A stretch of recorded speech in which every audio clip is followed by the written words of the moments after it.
आज के इस लेक्चर में मैं आपको बताने वाला हूँ कि हमारा सॉल्यूशन का क्लासिफिकेशन क्या होगा। और अब मैं सबसे पहला यहाँ पे जो बेसिस लिखा हूँ फाइंड करने का कुछ आधार है, कोई बेसिस है। वो बेसिस क्या है? Number of the components getting mix. आप कितने कंपोनेंट मिक्स करते हैं? यदि 2 मिक्स करते हैं, 3 मिक्स करते हैं, 4 मिक्स करते हैं, क्या करते हैं? आइए हमने लिखा है on the basis of number of the components getting mixed we have 3 or more type of the solution. First one is called binary solution. In the case of the binary solution, number of the components equals to example is here urea plus water. Urea is solute and water is solvent. So here we have the binary solution with 2 number of components. The next one is here ternary solution. Number of the components equals 3. Example urea plus salt plus water solution. Here water is solvent and the rest are solid. The third one is quaternary solution. Number of components is equal to 4. As for example urea plus glucose plus salt plus water. इन सबों में water solvent है and the rest are the solute. So here you have the classification of the solution on the basis of the number of the components getting mixed. And now we have to go through the another basis of classification of the solution, that is amount of the solute present. Here we have on the basis of the amount of the solute in the solution.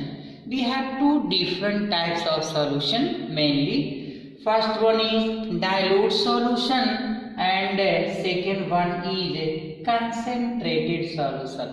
You certainly know dilute solution has negligible amount of the solute, but in the case of concentrated solution the amount of the solute is considerable. You can't ignore the amount of the solute compared with the amount of the solvent. आप solvent की तुलना में solute के concentration को solute के amount को आप ignore नहीं कर पाएंगे कंसंट्रेटेड सॉल्यूशन के केस में, मगर डाइल्यूट सॉल्यूशन के केस में आप सॉल्यूट के अमाउंट को नलीफाई करते हैं, नेग्लिजिबल मानते हैं. Now we have the third basis of classification of the solution on the basis of states of the solute and the solvent. आपका solute का कौन सा फेज है? सॉलिड है, लिक्विड है, गैस है. सॉल्वेंट का कौन सा फेज है? सॉलिड है, लिक्विड है, गैस है. इस बेसिस पे हमें क्लासिफाई करना है. तो आइए मेन 3 टाइप का हमारा सॉल्यूशन हुआ, gaseous solution, liquid solution or solid solution. You must remember the phase of the solution is decided by the phase of the solvent. So if you say gaseous solution, then certainly the solvent becomes gas. If you say liquid solution, then certainly the solvent becomes liquid. If you say solid solution, then obviously the solvent becomes solid. So we have 3 different types of the solution on the basis of phase of the liquid solvent. Phase of the solvent say solute and solvent. Here solvent is gas, so called gaseous solution. Here liquid, so called liquid solution. Here solid, so called solid solution. So the state or phase of the solvent will decide the type of the solution. Remember, gaseous solution 3 type का, liquid solution again 3 type का, solid solution again 3 type का. हमारे पास example है, आप देखिए. In fact ये जो हमारा गैस और गैस है, इसे सॉल्यूशन नहीं कहा जाता है, मगर एक टाइप में इसको केवल रखा गया है, जैसे ऑक्सीजन प्लस क्या नाइट्रोजन, क्योंकि इन दोनों का मॉलिक्यूलर वेट जो है वो डिफरेंट होने की वजह से जो है वो आपका नीचे वाले पोर्शन में ऑक्सीजन ज्यादा होगा और नाइट्रोजन कम होगा, तो इस तरीके से ये होमोजेनसली मिक्सअप नहीं हो पाएगा. Another example liquid in gas का क्लोरोफॉर्म इन नाइट्रोजन, सॉलिड का गैस में कैम्फर जिसको आप कपूर कहते हैं नाइट्रोजन में, गैस का लिक्विड में जैसे ऑक्सीजन वाटर में डिजॉल्व है, कार्बन डाइऑक्साइड वाटर में डिजॉल्व है, हीलियम वाटर में डिजॉल्व है, तो ये आपका हो गया gas in liquid type. Liquid in liquid type का एग्जांपल तो बहुत पॉपुलर है, इथाइल अल्कोहल प्लस वाटर, ये शराबी लोग को जो है ज्यादा मालूम है. ये देखिए हमारे पास है सॉलिड इन लिक्विड, तो ग्लूकोज प्लस वाटर, और ये देखिए गैस का सॉलिड की जब बात करते हैं तो हाइड्रोजन गैस का एडजॉर्प्शन होता है. सपोज कीजिए कि ये है आपका कोई सॉलिड सब्सटेंस, ये सॉलिड सब्सटेंस जो है आपका प्लेटिनम है या पैलेडियम है, हाइड्रोजन गैस इसके सरफेस पे अटैच्ड है, एडजॉर्ब्ड हैं, सुखाए हुए हैं, आप ऐसा कर सकते हैं. तो इसको हमने लिखा है हाइड्रोजन एडजॉर्ब्ड ओवर प्लेटिनम और palladium. Next one is amalgam with sodium and zinc. Amalgam that is mercury, mercury sodium के साथ बनाता है आपका एलॉय, और सॉलिड का सॉलिड में एलॉय उसका बेस्ट एग्जांपल है, जैसे ब्रास है, ब्रॉन्ज है, ये सारे क्या है यहाँ पर आपको एग्जांपल्स आने वाले हैं. तो ये हमारा 3 टाइप का सॉल्यूशन रहा, gaseous solution, liquid solution, solid solution. Gaseous solution में आप देख रहे हैं हमारा सॉलिड और सॉल्वेंट, फिर लिक्विड में सॉलिड एंड सॉल्वेंट, सॉलिड में सॉलिड एंड सॉल्वेंट. आप आराम से देख रहे हैं कि गैसियस वाले में हमेशा सॉल्वेंट गैस होगा, लिक्विड वाले में हमेशा लिक्विड होगा सॉल्वेंट, सॉलिड वाले में हमेशा सॉलिड होगा. यानी कि यही जो आपका सॉल्वेंट का फेज है, इसी ने क्या किया है, हमारे सॉल्यूशन को क्लासिफाई कर दिया. 3 टाइप्स का सॉल्यूशन हुआ, and in each case we are getting 3 different types of solution, and here we have a number of examples. ये जो आप एलॉय वाली एग्जांपल है, अमलगम वाली एग्जांपल है, हाइड्रोजन एडजॉर्ब होने वाली जो बात है, ये सारा बहुत ही इंपॉर्टेंट एग्जांपल्स है, और ये कैम्फर वाली भी, ये सारे एग्जांपल आपको सीखने होंगे.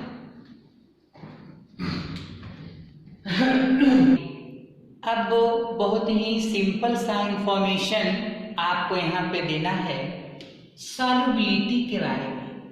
आपसे यदि कोई क्वेश्चन पूछता है व्हाट इज सॉल्युबिलिटी, आपका जवाब क्या होता है, देखिए. आप सपोज कीजिए कि एक बीकर लेते हैं और इस बीकर में आपने 100 ml वाटर लिया. रिमेंबर, हमने इसमें 100 ml वाटर लिया हुआ है. इसमें आप 5 ग्राम शुगर डिजोल्व करते हैं. अब देखिए 5 ग्राम फर्दर आपने शुगर इसमें डिजोल्व किया और ये डिजोल्व होता चला गया. सपोज कीजिए हमारा टेम्परेचर है RTP रूम टेम्परेचर और प्रेशर, ये कंडीशन है, इसी कंडीशन पे रूम टेम्परेचर पर ही हम लोग इसमें शुगर को डिजोल्व करवा रहे हैं वाटर में, और प्रेशर भी एटमॉस्फेरिक प्रेशर 1 atm के इक्वल है। अब जरा सोचिए मेरे दोस्त, यदि मैं फर्दर और यदि इसमें सॉल्यूट डालना चाहता हूँ तो इस टेम्परेचर पर वो डिजोल्व नहीं करता, बल्कि यहाँ पे वो प्रेसिपिटेट कर जाता है।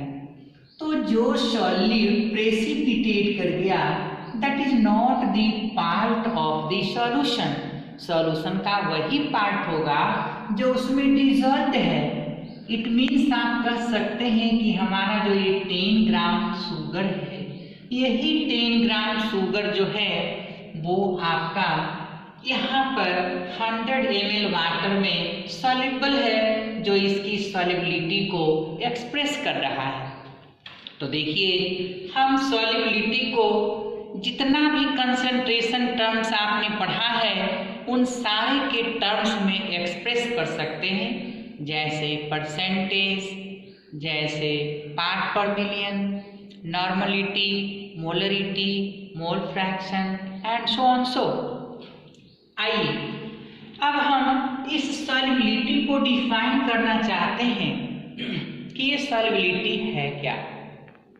The maximum amount of the solute, जो मैंने बताया मिनिमम तो डिजोल्व होगा ही, हम मैक्सिमम की बात कर रहे हैं। Maximum amount of the solute dissolved in the particular amount of the solvent at the given temperature and pressure. ये गिवन होना चाहिए, टेम्परेचर बदलने और प्रेशर बदलने से हमारा सॉल्युबिलिटी अफेक्टेड होगा, हमारा सॉल्युबिलिटी प्रभावित होगा। That's why I have written at given set of temperature and pressure और given temperature and pressure. What you say, यदि हम इसको डिफाइन करेंगे एक बार फिर से मैं बोल रहा हूं, the solubility is defined as the maximum amount of the solute present in the particular solvent, particular amount of the solvent at a particular temperature and pressure. So I have written the maximum amount of the solute dissolved in the particular amount of the solvent at the given temperature and the pressure is called solubility. याद रहे, maximum amount, given temperature, given pressure, particular amount of solvent, ये सारा condition लगा हुआ है। यदि आप solubility की बात करते हैं, खुद सोचिए, 100 लीटर वाटर में जितना अमोनिया डिजोल्व करेगा, क्या उतना ही उसमें HCl गैस डिजोल्व करेगा? क्या उतना ही ऑक्सीजन डिजोल्व करेगा? और दूसरी बात, यदि आप 100 लीटर वाटर लेते हैं एक ड्रम में और उसमें आप सॉल्ट रखते हैं और शुगर रखते हैं, यूरिया रखते हैं, तो ये सारे अलग अलग हैं, ग्लूकोज रखते हैं, तो क्या उनकी सॉल्युबिलिटी समान होगी? ना, ये सारे अलग अलग होंगे। तो आइए मैं आपको बताने जा रहा हूँ कि वो कौन कौन से फैक्टर्स हैं।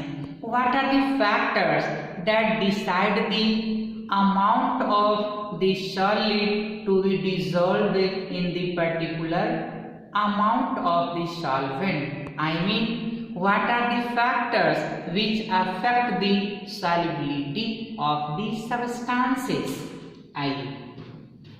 The solubility of the solute in the solvent depends upon, first one is here, nature of the solute। हमारा सॉल्यूट का नेचर क्या है? क्या सॉल्यूट हमारा शुगर है? क्या यूरिया है? क्या ग्लूकोज है? क्या हमारा सॉल्ट है? क्या है? इसके नेचर पर डिपेंड करेगा। वो सॉल्वेंट के नेचर पर भी डिपेंड करेगा, क्योंकि आपको पता है शुगर को यदि वाटर में डालते हैं तो डिजोल्व करता है, क्या वो घी में डिजोल्व करता है? तो कहने का मतलब सॉल्वेंट बदल देंगे, सॉलिड वही रहेगा, सॉल्वेंट डिफरेंट डिफरेंट होगा, तो डिफरेंट डिफरेंट सॉल्वेंट में सॉल्यूट की सॉल्युबिलिटी डिफरेंट डिफरेंट होगी। आप टेम्परेचर की बात करते हैं, ये तो आप बड़े अच्छे से जानते हैं। अपने घरों में जब मिठाई बनाते हैं, आप रसगुल्ला बनाते हैं, तो जो शुगर का चाशनी जिसको हम लोग कहते हैं, शुगर का जो चाशनी बनाते हैं, तो जब हीट करते हैं, हीट करने के बाद क्या होता है, शुगर और भी ज़्यादा उसमें डिजोल्व हो जाता है। तो जब ज़्यादा डिजोल्व हो जाता है टेम्परेचर बदलने से, इसका मतलब हमारा टेम्परेचर सॉल्युबिलिटी को प्रभावित कर रहा है। अब देखिए, एक और भी बात मैं आपको बताऊंगा। ठंडा के मौसम में आप यदि वाटर को बॉयल कर लेते हैं पूरी तरह, जब ये वाटर आपका बॉयल हो जाता है, उसके बाद जब इसे कूल करते हैं, तो आप देखते हैं कि इसके बॉटम वाले पार्ट में वाइट वाइट कोई केमिकल डिपॉजिट किया गया है। ये कोई और नहीं, वो डिजोल्व सॉल्ट हैं वाटर वाले, जो प्रेसिपिटेट कर गए हैं कूलिंग के बाद।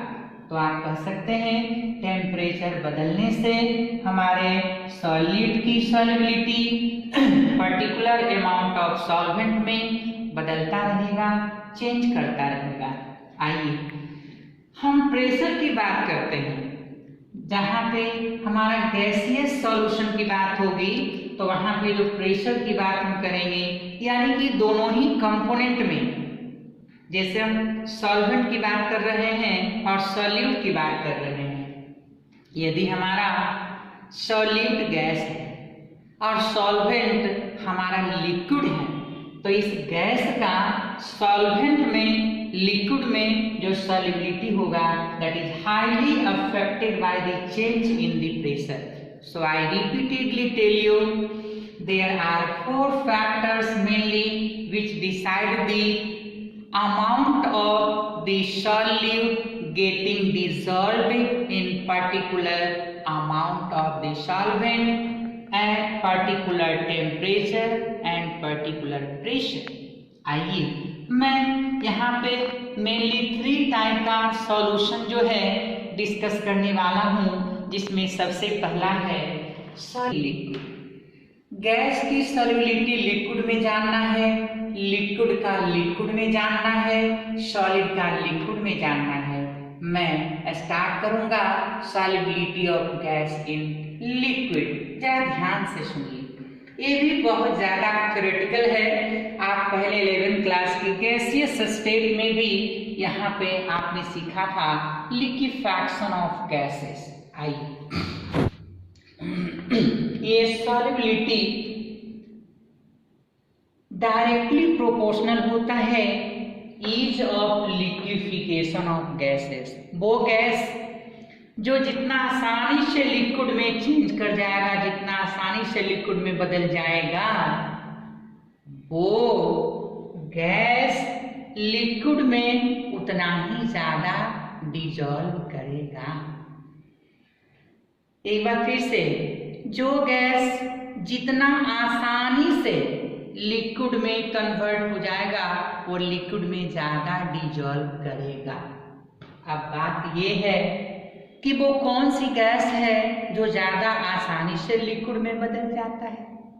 आपने पढ़ा है van der Waals force of attraction.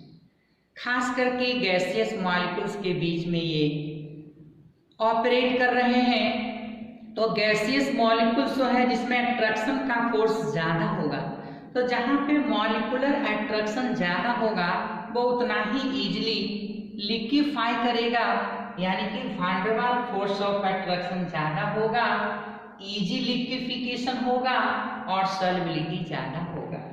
दूसरी बात, यदि मैं सॉल्वेंट यहाँ वाटर रखता हूँ, तो आपको मालूम है कि ये जो वाटर है, ये वाटर हाइड्रोजन बॉन्ड बनाता है।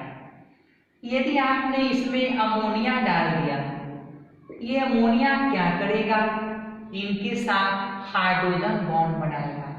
तो ये जो अमोनिया है, इस वाटर में ज्यादा डिजोल्व करेंगे अपेक्षाकृत ऑक्सीजन से, क्योंकि ये हाइड्रोजन बॉन्ड बना करके स्टेबिलाइज करते हैं सिस्टम को।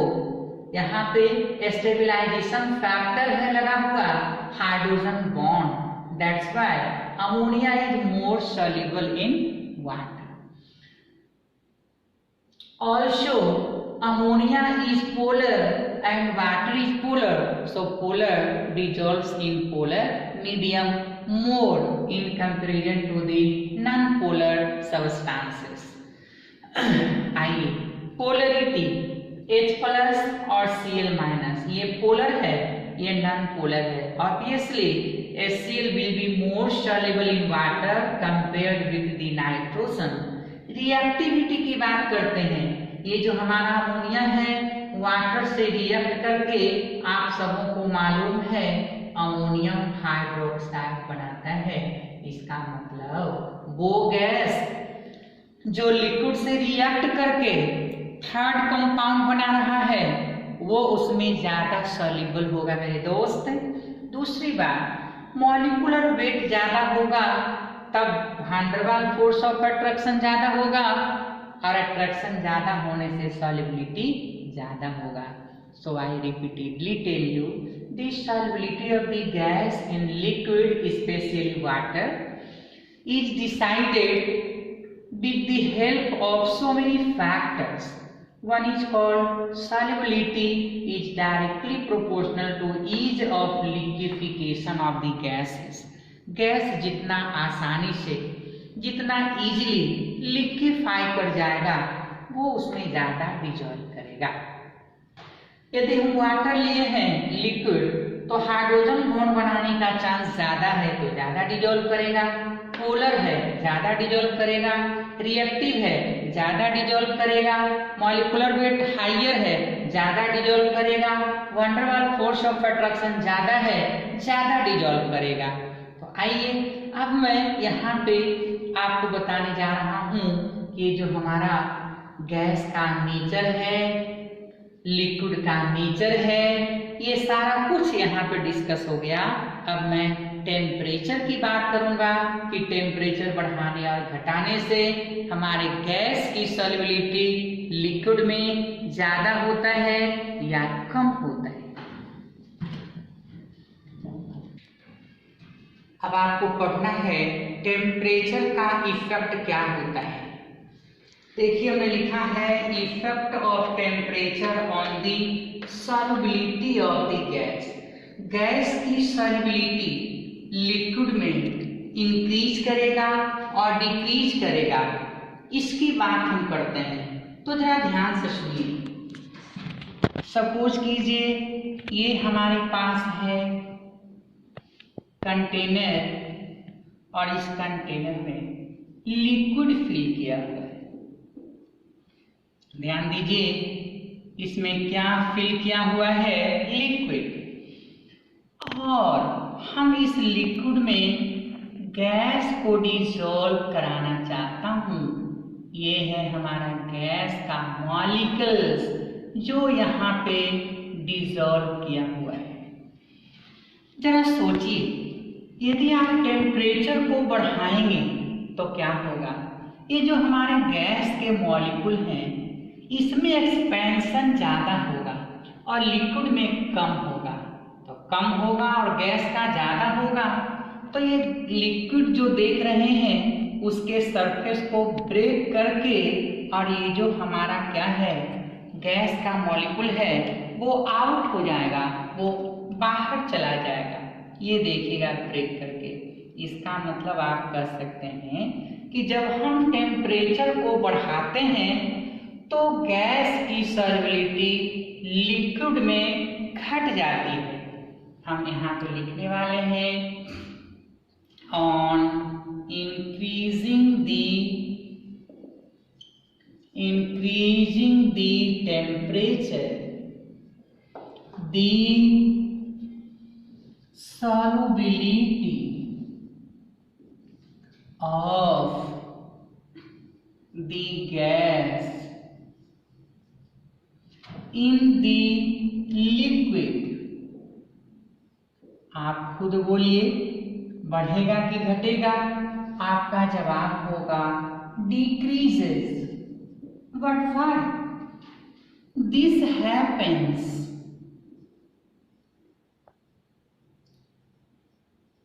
Because of the fact that on increasing the temperature,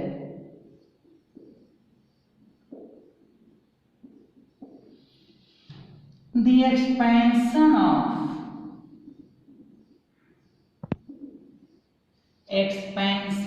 of the gases occur more than that of the liquid. Liquid में एक्सपेंशन कम और गैस में एक्सपेंशन ज्यादा। सो the dissolved gases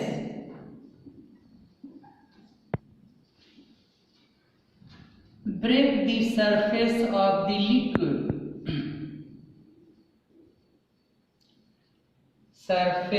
of the liquid and come out।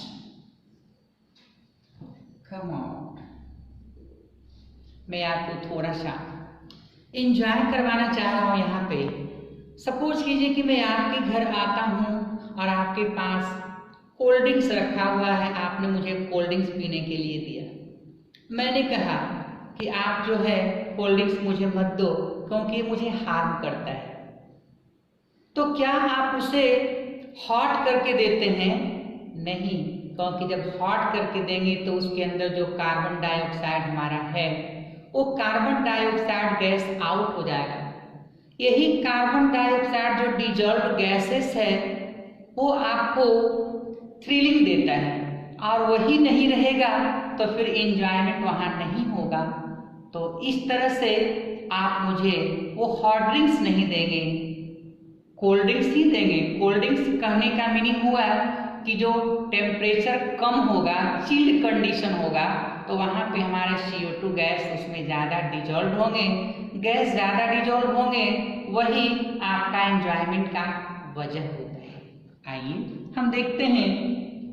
Effect of temperature हमारा खत्म हो गया और इसके अगले लेक्चर में हम आपको बताने वाले हैं हेनरीज लॉ क्या होता है, यानी कि वहाँ पे हम प्रेशर का इफेक्ट देखेंगे कि प्रेशर इंक्रीज करने और डिक्रीज करने पे जो हमारा गैस की सॉल्युबिलिटी है वो लिक्विड में बढ़ती है या घटती है।